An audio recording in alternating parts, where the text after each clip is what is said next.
Hi guys, it's Honey Buns. Welcome back to my channel.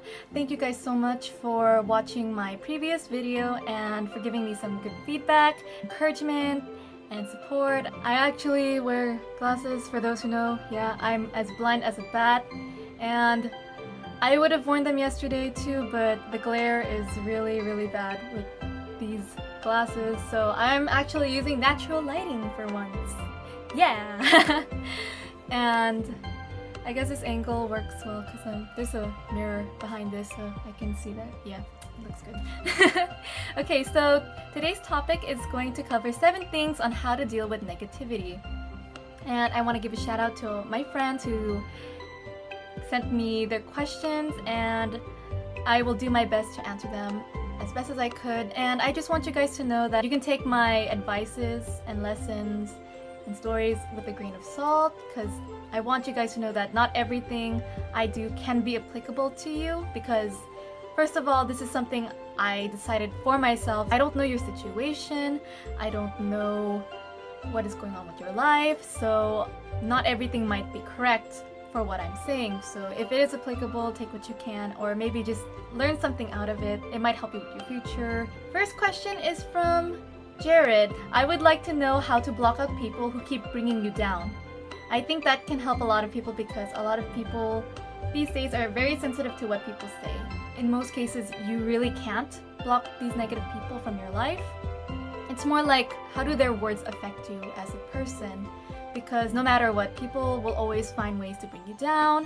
What comes down to it is, how do you respond to their feedback or their criticism? You can either listen to them and be brought down to their level, or you prove them wrong. Take it as a challenge. But if it's something I'm very passionate about and something I believe in, I don't see why not you can try your best. And if it fails and they were right, well, now you know. You should do something in what you believe in, not what people tell you, because in the end, this is your life. It's your decision, and they're not the ones who dictate on how you should live your life. And it also saves you from spending a lifetime thinking, what if I had done this? Now you've practically covered it and you found your answer for yourself. Question 2 is from Mary, and she asked me, have you ever had people tell you to give up on singing?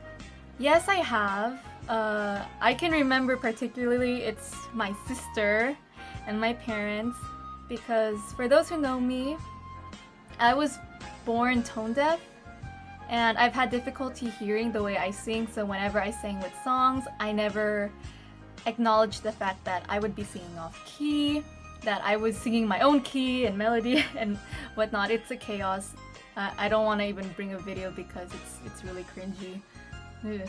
To me, that was probably my biggest struggle growing up. It's because I love music and I was raised in a very musically talented household. Because of the fact that my parents and my sister put me down from singing, I've tried to give up before, but I realized that I can't stop it. Like, no matter what, I realized that even though I wasn't good at singing, I still couldn't stop myself from singing along with songs, and eventually my passion caught up with me, and I decided that I would pursue this passion and I would do my best to improve myself. If there's something that you're very passionate about it and people put you down on it, I'm not sure, but I'm so in love with singing that I could not bring myself to give up on it, like no matter what. Maybe, I suppose singing is my first love after all.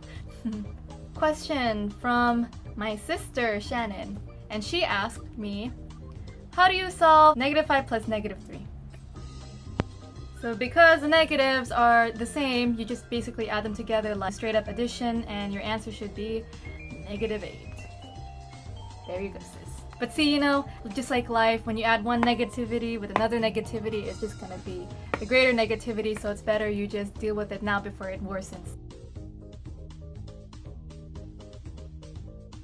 Next question's from Sarah. How did you go through high school and college stress? Okay, that's a really good question. In general, as you progressively get older, the stress is always going to be constant in your life, and it will intensify as you grow older because you have different factors now adding on to it. Despite the stress you're feeling in there, I want you guys to know that you can survive it. Don't feel down because, you know, heartbreaks happen, because they will. You're gonna lose friends. Sometimes you're gonna end up not getting the award you want. You're probably gonna not do so well in some classes, but it's okay. I mean, honestly, although you're working hard in your classes, I want you guys to always remember to appreciate the good times, and you should always remember to treat yourself every time you finish studying, or every weekend spend time with friends, because the good things is what really saves you. Although it's 4 years and it feels like a long time, the years really do fly by really fast, so always remember that you should really embrace every moment that you get, because those are moments you can't bring back. Go attend every dances, every events. I want you guys to have fun, because the stress will always be there for you, so make sure you don't let it overwhelm you. So enjoy life as best as you can. And then in college, it's very similar, but as I said, the stress gets even worse when you get older, because when you're in college, you're more independent. It depends on your family if they will support you, or you are completely on your own. Don't try to sandwich everything together, because you're just going to overwhelm yourself and you're going to burn out.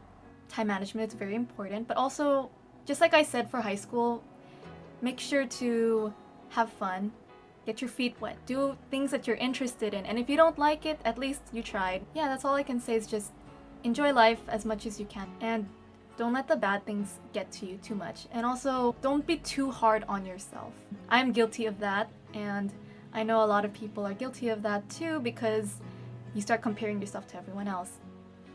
And I want you guys to know that there is no pressure.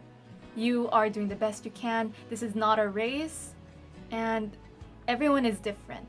So don't look around comparing yourself to someone that you're not, because they have their own life and their own pathway. You have your own. I know it's hard not to do that, but do you. Yeah.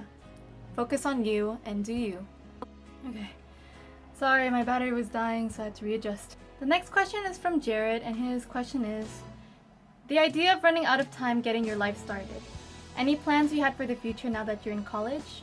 When you get to college, there is always this feeling that you are being too slow, or you're not fast enough to get your diploma and transfer to the school that you want to go to. As much as a lot of people like to obsess over who finishes the fastest, in honest truth, there's no race. You're just wasting your time if you compare yourself to someone else, because first of all, they're not you. So it's impossible to compare yourself to someone, even your twin, because even identical twins have things that they like and dislike, and it's not the same with their sibling. There is that pressure. I know people are pressured into the time, but honestly, there's no race for it. All that matters is that you reach that goal to get that diploma, or you get that goal that you get your associates, your bachelor's degree, or that you transfer, and that's all there is to it. Everyone has their own strengths and weaknesses. Everyone has their own schedule to plan around to. Maybe you have a work, and maybe that's the reason why you're held back in school longer. It can't be helped. And you shouldn't condemn yourself because you're stuck in that situation either. I am a sole believer that things happen when they happen. I believe that God has plans for you. I believe everyone's destined to something. You shouldn't rush yourself. Timing is very important, because it will present itself when you least expect it, or when things go right. You just don't know. Things happen. And I did have a plan for the future. It started during my senior year, that I started taking nursing school during summer, and then into senior year, and then my first year of college, and things didn't turn out well. Things won't always turn out the way you will hope it will be. And that's okay, because you don't know, maybe there's something else better for you. And honestly, it's really good that you do have a plan, but don't expect that that will be set in stone, because it won't. And I'm not gonna lie to you that the feeling of feeling lost is gonna be a constant thing in your life. Except for the few people who actually got everything down. Rarely does anything in life fall into the place that you want it to be. You can't control life, but you can control how you react to it. Trying to be optimistic about this is that if you're thrown into a place where you don't know what to do with your life, good for you, because now the world has a lot of things to offer for you. Okay, the next question is from myself, and I will go into further detail with it in another video, but I will try to keep this brief. Okay, the question is how to deal with failure. Failure is really, really tough. And honestly, all I can say is being patient and giving it time is enough to heal you. Because once you take a taste of failure, a scar is already set for you. Because even for me, as I look back on it, I still feel that hesitation, that nerve-wracking, that anxious feeling. It's very traumatizing. For me, I was confident where I was, and still, it just came out of the blue. You may not understand what's going on. You will fall into depression, because I did fall into depression. I think it's similar to heartbreak, except in this one, it's more like you lost the part of yourself that you worked hard the most in. And that's something you can't get back.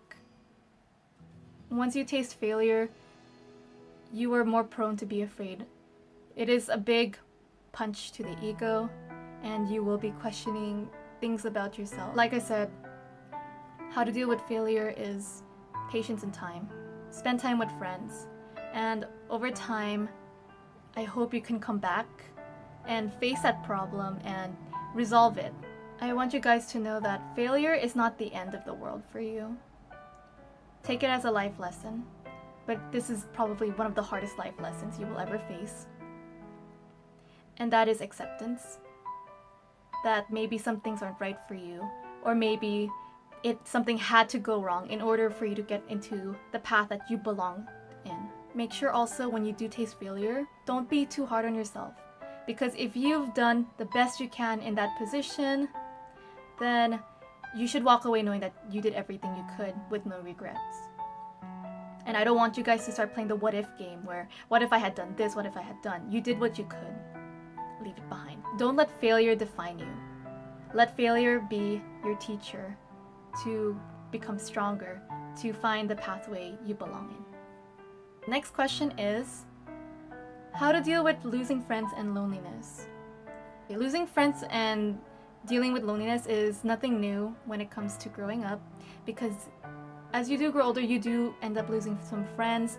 Losing friends can amount from having arguments with them, or it could be like a fallout in interest. But in the end, you don't really lose your friends.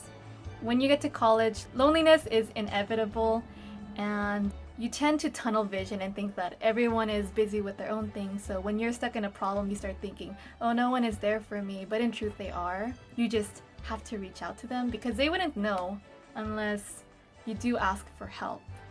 And that's something I learned when I went through failure. You're not completely lonely. And if you want to destroy that lonely feeling, you should get yourself involved with doing new activities, do hobbies, watch anime, Netflix, watch K-drama, any of those stuff. Just get yourself busy. That's all I can say. And trust me, time will go much more faster that way. So this is gonna be my closure. This one really resonated with me when I was thinking about this subject. And this one is from the Bible, Jeremiah 29:11, and it says, "For I know the plans I have for you, declares the Lord, plans to prosper you and not to harm you, plans to give you hope in the future." This is actually a good closure, and I want you guys to know that there is hope for you. Just be positive, be patient, and you will be okay in the end. And if you guys like these questions, you can comment below and give me more questions that I can try to answer for you. And yeah, thank you guys for watching. Bye!